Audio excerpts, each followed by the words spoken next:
ġili kollok libliba zukkor? Ħantik xaġa tipprova llum. ħafna. Konsa ngħidlek biha. Għamilt wedda miegħi nnifsi illi ma noħux hello għal-randan. Waqajt. Dak xejn. U tfarfar u kompli miexi sul Bonaci. Going forward, ħanitlob l-Sinjura Romina illi meta tmorru tixtru fl-imkien, tfakrek naqra biex jixtri dak li jgħidulu cottage cheese. Dan il-cottage cheese. Hemm problema oħra. Di?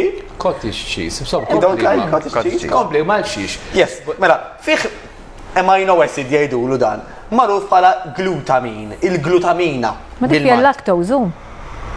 Ma jidirlix, pero I stand to be corrected. Il-glutamin ma jidirlix li huwa assoċjat mal-lactose. Kompli. Jista' inti forsi qed tistaqsini dwar il-ġobon?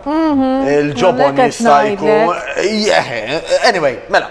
Minna jista' jieħu cottage cheese, dan huwa wieħed mill-aktar tipi ta' ikel rekomandat għal min ġieli jew ta' spiss ikollu cravings ta' zokkor. Fil-verità ġisimna ma jkunx qed jikkravja. 3 grams għandu lactose il-cottage cheese. Hemm minnu sensittiv ħafna li ma jistax imissu. U hemm forsi naħseb cottage cheese li huwa naħseb iva. Jista' jkun probabbilment. Iva, naħseb hawn. Mela issa fix-xirja ħan inkludu l-cottage cheese. Imma stanna ftit mhux titgħidlik biss, please. Il-cottage cheese jista' jisupli xi ċikkulata. Craving, le, l-craving, jidħilek il-craving. Mela inti ġismek meta jkun craving, meta jkollok dik lebliba ta' ċikkulata u qed isejjaħlek għax għandu bżonn xi ħaġa partikolari. Dik xi ħaġa mhijiex il-ħelu. Tajjeb ta' min niftakru illi l-ħelu huwa xi ħaġa reċenti ħafna l-bniedem. Fi żmien Zemżem ma kienx esisti ċikkulata. X'kienu jagħmlu daw kienu jmowtu xejn affattu. Frott. Mela fost l-oħra, deżert naturali bħal mejja frott. Però dan il-glutamin jgħidulu illi jista' jkun supplement ukoll il-glutamin.